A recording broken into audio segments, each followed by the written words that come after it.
Okay, we're back again. I gotta get rearranged here a little bit. I hate showing all this mess over here behind me. I wish it was gone. It will be eventually, but it's not yet.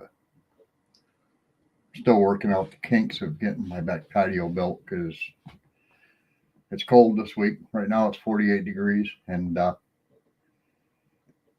it's been raining. So, like right now, today's Saturday, it started raining. They said it was supposed to start raining at 10 o'clock last night, and that was not true. It actually didn't start. It actually started raining yesterday at about 11:30 in the afternoon. It wasn't terrible. I mean, I went out and I mowed most of my lawn. That needed to be done. I don't like mowing in the rain. Oh, we had one watcher and we lost him. Wow. Okay, we got one back. All right. Um, yeah, I don't like mowing my lawn in the rain. It's not that I don't mind getting a little damp, a little wet. Hey, Lynn, how we doing? Making it home. How you doing? So I've got a few things I'm going to play with tonight. I'm not real sure how it's going to play out.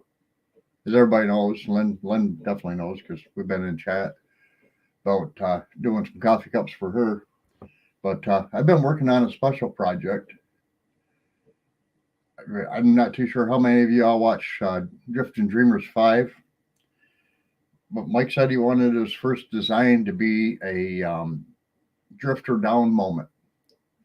So this is a design I came up with for him. This is where he was standing on top of the truck with the water totally overflowing as it was washing him down into the trees.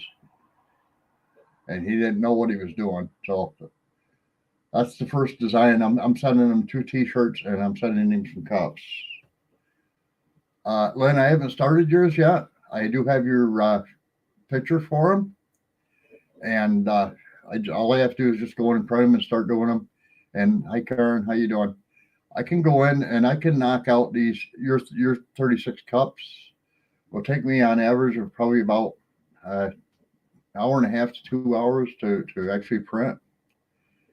But I do have your off your uh, picture for your channel, if that's the one you want to use. I do have that saved, and I can blow it up a little bit.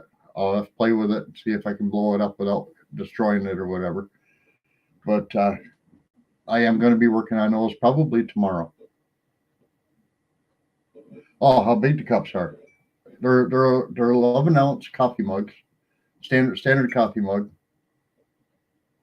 If you watch Country Road Cure, Lynn, you'll see Roxanne carrying one of them around that I did for MP Homestead. They're just a standard coffee cup. I also do tumblers. I showed that in one of my other videos. I've still got it right here behind me, sitting right there. I do full color tumblers.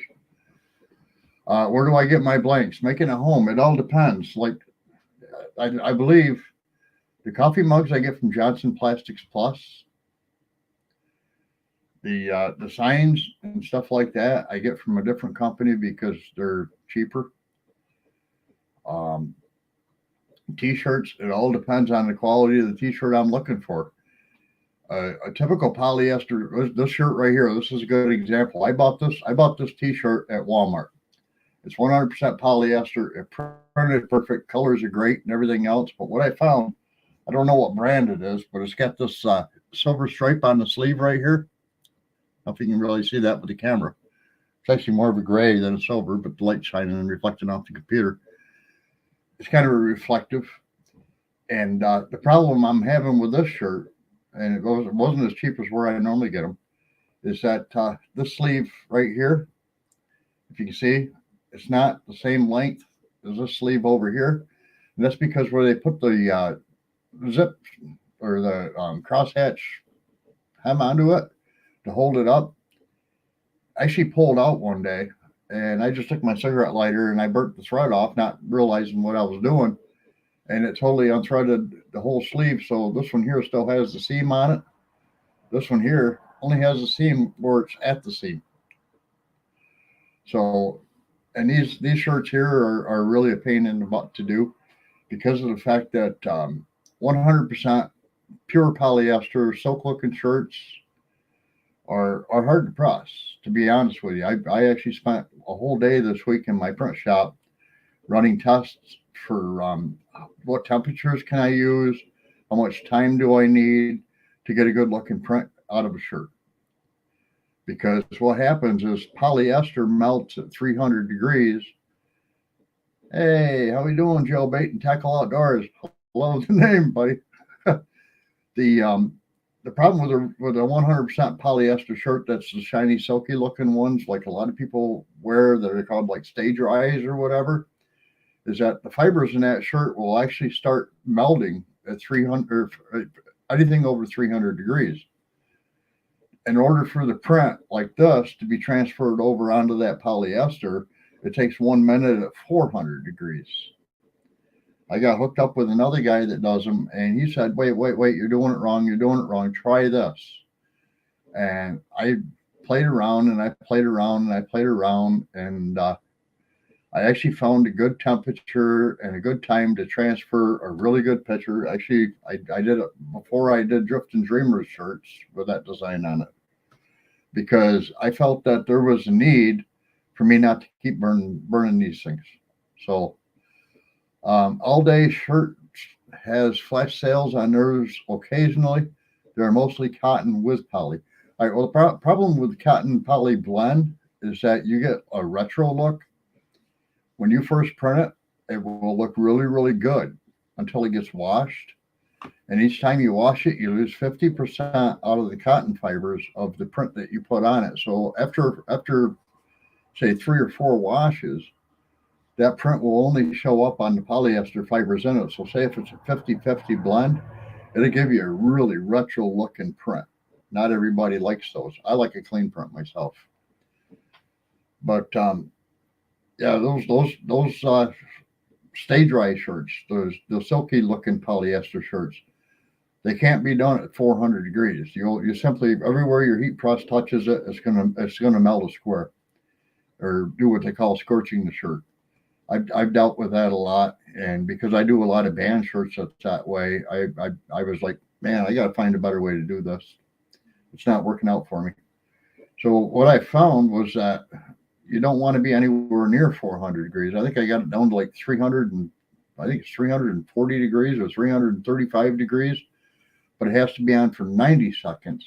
But it doesn't leave that shiny scorched square on the shirt from the heat press. So that was pretty cool. My favorite shirt right now are the jersey shirts. They're 100% polyester, but they look and feel like a cotton shirt. They hold the colors perfectly, and those can be done at 400 degrees for the 1 minute, and you get a really good looking shirt. Actually, Mike and Lissa's shirts that I'm going to be sending them have that same one on it. For those, I believe Shirt Max is the only dealer that I deal with for the jersey brand. There's a lot of them that deal with straight poly shirts, but the actual jersey brand is the only one that actually looks and feels like a t-shirt, a cotton t-shirt, but it's 100% polyester, prints really well, and does not scorch. Those all come from Shirt Max, and their prices just went up. Actually, I've got a sheet right here from them on an order that I just got that I'm sending back because they sent me all the wrong colors. I can show you this. Oh, we're buffering. Okay. All right, there we go. I can show you this. See how all these look like black t-shirts? Well, that's what they sent me. They sent me black t-shirts, and they were supposed to be white. But to give you an idea of the differences in price, an adult jersey shirt, which is called Dry Power Sport, style 21M. That's the ones I use. Style 21M is over $4 cheaper than the same shirt, size 3XL. So, and when you're buying these, if you don't buy quantities, it's a big deal. I buy large quantities. whenever you're buying shirts from people like that, you are in the area of being a like Johnson Plastics Plus, where I get the coffee mugs from. You can't do business with them if you don't have a legitimate business with a resale certificate.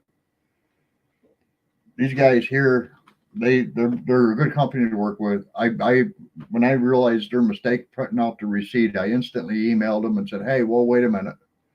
This is down for all these shirts coming in black, and I specifically was ordering white."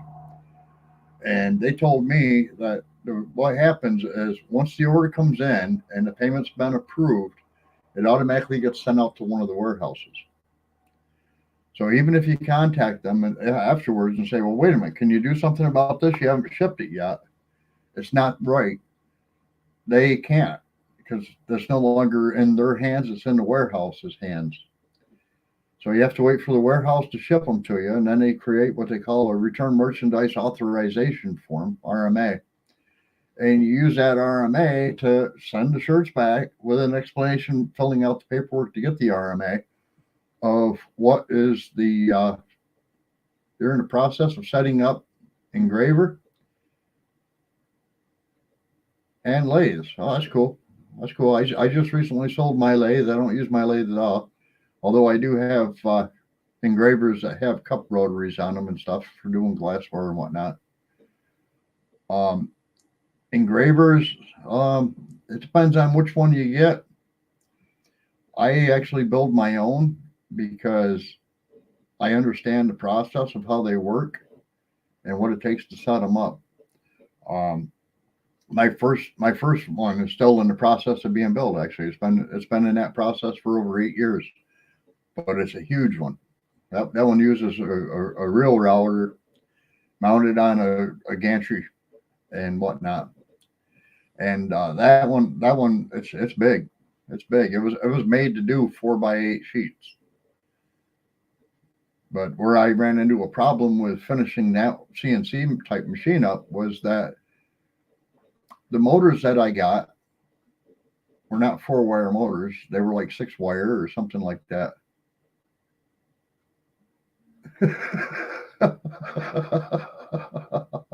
If it is, he's going to have an awful funny name.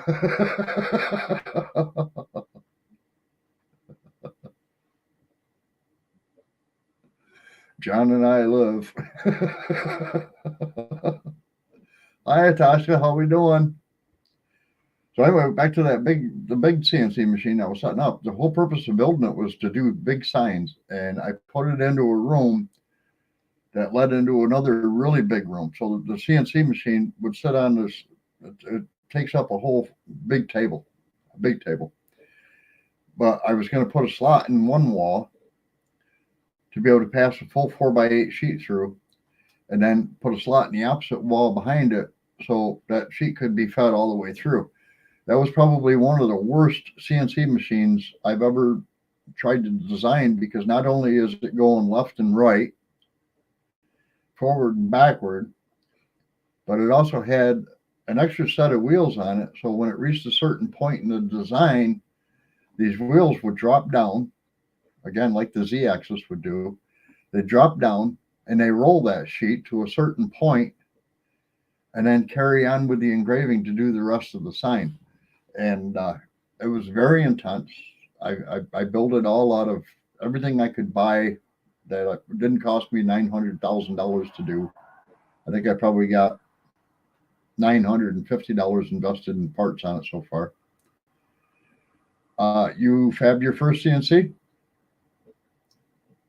I actually when I quit working on the big one, I started um, building one based off of somebody else's. And what it was for was engraving mirrors because we were really big into doing engraved mirrors at the time. We were doing liquid etch, we were doing soda blasting, we were doing sandblasting. And so I wanted to create one that used diamond bits and like a Dremel tool to be able to go in and do the actual engraving on the mirrors.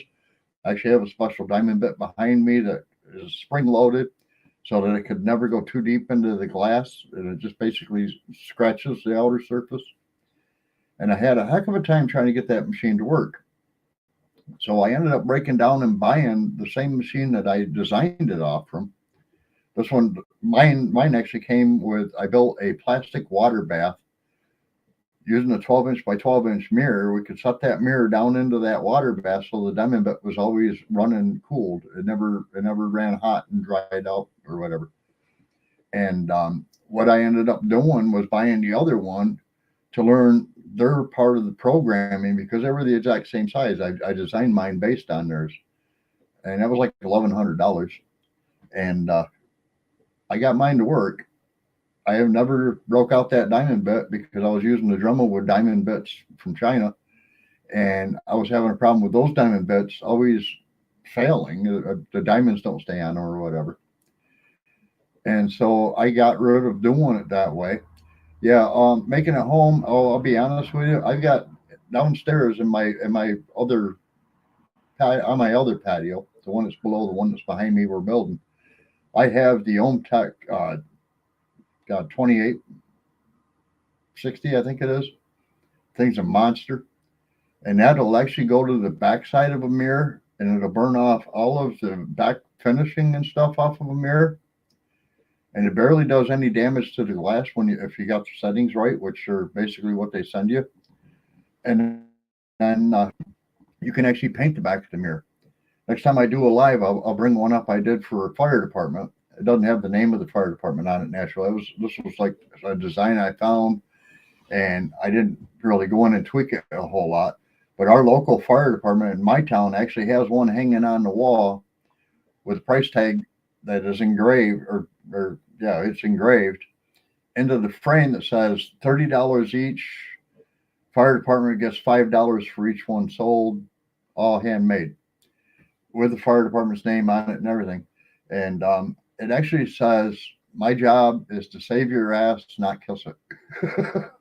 I seen that and I'm going, yeah, I like the design. I think it's awesome. And I just added the fire department name to the top, and I saved the file so I can actually go back in and change that name to anybody so that it actually curves around with the same as the fire department does. So it can be like Cincinnati's fire department or Dryden fire department or Cortland fire department or whatever fire department it is.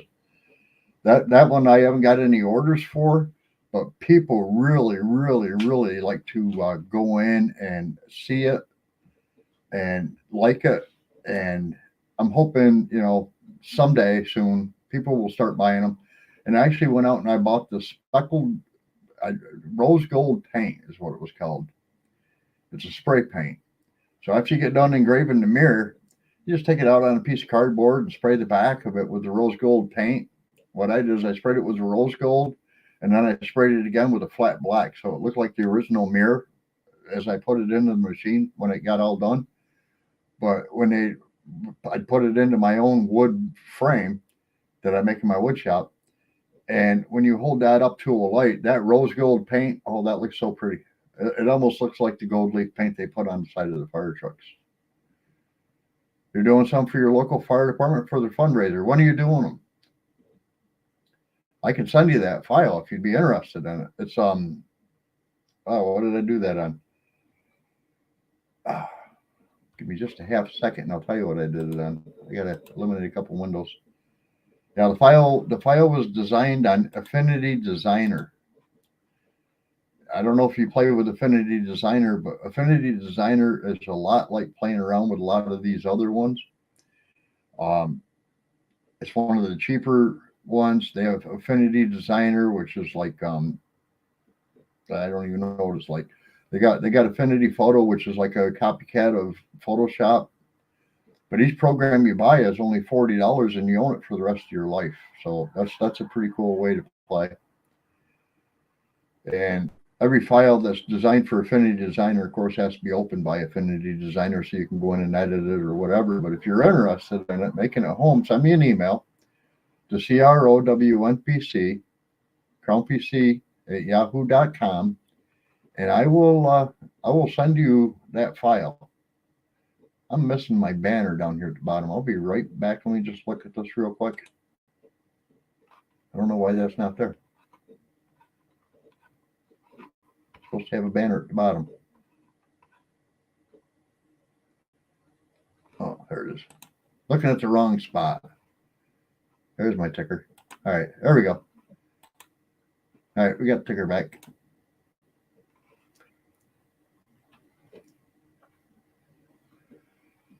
All right, making it home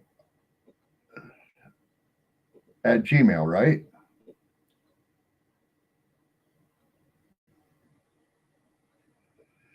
Lynn, I wonder that about a lot of these channels, how they come up with the name.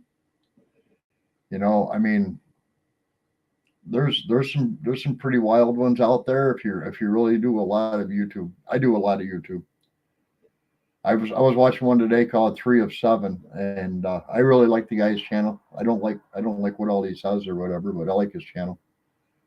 There's a lot of different YouTube names out there. Me, half-ass. Well, I'm not a whole ass, and I'm not perfect either. So half-ass sounded pretty good to me. So that's how I came up with mine. But email Laddie is different. All right, so making a home. Can you email me? That was CROWNPC. Actually, I'll just type it in. I'll just type it in.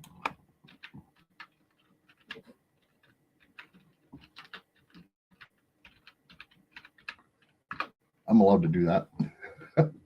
Keep forgetting I'm the moderator, or one of them anyway. But yeah, so that was like one of the things that I played around a lot with, and now I'm getting ready to start doing like leather hat patches. That's a really big thing to get into. I actually found a company called Weaver Leather Supply, where they sell all kinds of stuff, and they also sell the adhesive you need to be able to glue that to a hat, and they also sell the I guess it's like a lotion that you put on the hat that makes it so it never dries out. Horse Around Farms, how we doing tonight? But I play around a lot with that.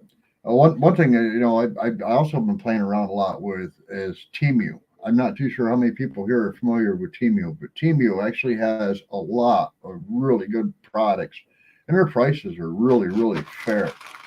If you got your old man out there mowing the lawn using one of them newfangled gas cans where you got to use your hand 3 different ways with Sunday in order to get the gas to come out of the can, they actually sell this kit. It comes with 3 nozzles and 6 different caps, guaranteed to fit any gas can. And they even sell the piece where you and including the show that again, including the drill bit. They sell these pieces here, and they sell the other pieces. One right there on the end. You probably won't be able to see that very well. There's one right there on the end where you drill a hole in the can, and you can get your air spout to work, so that when you tip the can up, the gas doesn't chug; it just keeps coming out. Yeah, that's China. But I don't know. I've gotten a lot of good deals from these guys. One of the things I got recently also was if you're drilling a hole through a board, and then you want to mark a hole where that like screw is going to be for on the wall or whatever to be able to put the screw in so it fits within the center of that hole. They actually sell these like marking pens that have, I think it's about an inch long tip. So when you take the cap off, it's not like real close and personal like say a Sharpie would be. The tip is actually sticking way out away from the pen, so you can reach into that hole and draw all the way around the inside of it without the pen getting interfered and making sure you're actually centered in the hole. I found that there. I thought that was pretty cool. And then they also have, if you're putting like hinges on kitchen doors or something like that, they sell the self-centering drill bits where there's a piece that sets down into the screw hole that's spring loaded, and you just take the drill and you push it down a little bit, and that spring loaded piece moves back, exposes the bit, and marks where your holes are going to be. I thought that was pretty cool too. I bought a lot of stuff from these guys, a lot of stuff.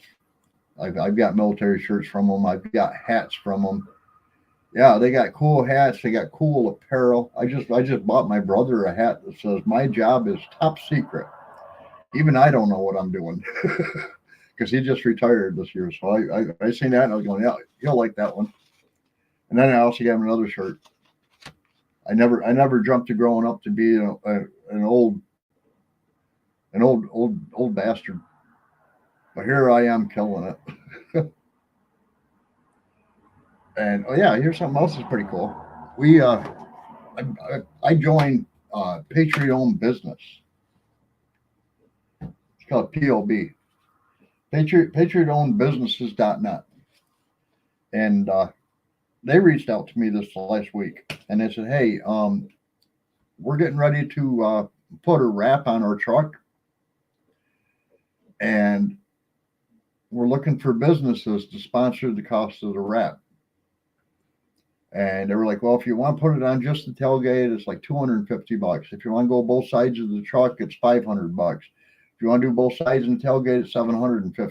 And I was like, I don't want to be on the tailgate. Being on the tailgate's only good for that one car that's behind you. And if you're in a lot of traffic, that one car is probably going to be the only car behind you for a long, long time. So I chose both sides of the truck because when they park this thing, people on the sidewalk can see it. People driving by can see it. And it's kind of like what I used to do with sponsoring race cars and stuff like that.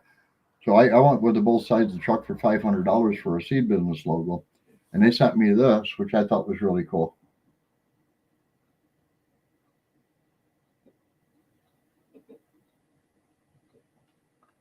We're now a blue level sponsor for these guys. I don't know. Maybe you got to be like both sides in the back to be a higher level. And I don't know what the color scheme is on that, but they do have a full wrap trailer that they pull behind the truck that's painted or wrapped in with the same design on it, red, white, and blue stars, stripes, and all that.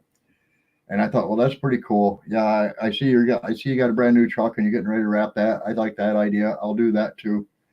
So I did it. I mean, PatriotOwnedBusinesses.net costs absolutely nothing to join.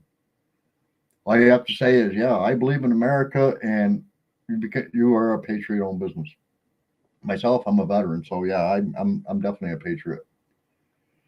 Speaking of that, I don't know how many people have been watching the actual news. There really hasn't been a whole lot on about it. I think CBS had something earlier on it, but most of it's been like the Christian Broadcasting Network and all these other places where Israel's under attack from Palestine again.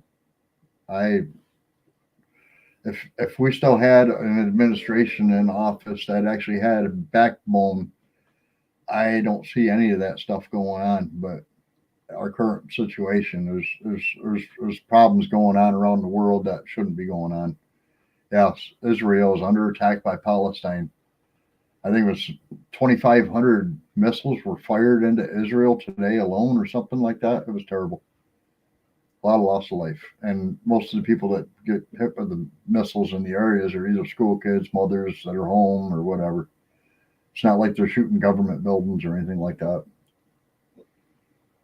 Um, I also just recently shared one of some of the first footage that the people of Lahaina could go back in and actually view the damage after the government went in and covered them all up or whatever.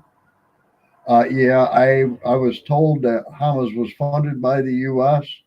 And I was also told that a lot of the missiles that were fired into Israel today were missiles that were intended for being used in Ukraine. Well, if that's the case, then we opened up our own black market, which is a sad situation for our country. It's a sad situation for any country, especially Israel. I mean, Donald Trump actually made Israel be able to be recognized again on the map. And Biden's done everything to try to destroy that on his own. And what he can't do, Hamas will finish off for him. So, yeah, it's pretty sad.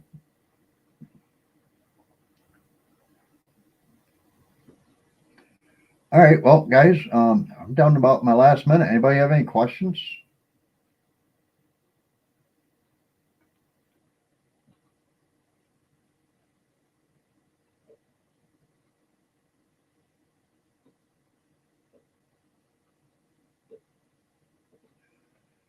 Yeah, a lot of things were left behind by the behind in the Oval Office. Come on, we left $80 billion worth of equipment in Iraq, along with some of our own people. Yeah, he's a behind in there, all right. I don't know if he's sleeping with the enemy. I know he's not awake with the enemy because he's sleeping most of the time, even when he's standing up trying to talk. Or when he's sitting down in the audience listening and he's supposed to be paying attention. Or he's over there watching our service members coming home and looking at his watch. What time is it? What time is it? I don't like this guy at all. I'm not saying Trump's the right answer. I'm not saying Ramaswamy's the right answer. I don't know if there is a right answer, but what I am saying is he's definitely the wrong answer. Karen Brush, you have a nice weekend too, hon. All right, well, guys, my half hour is up, and I'm going to.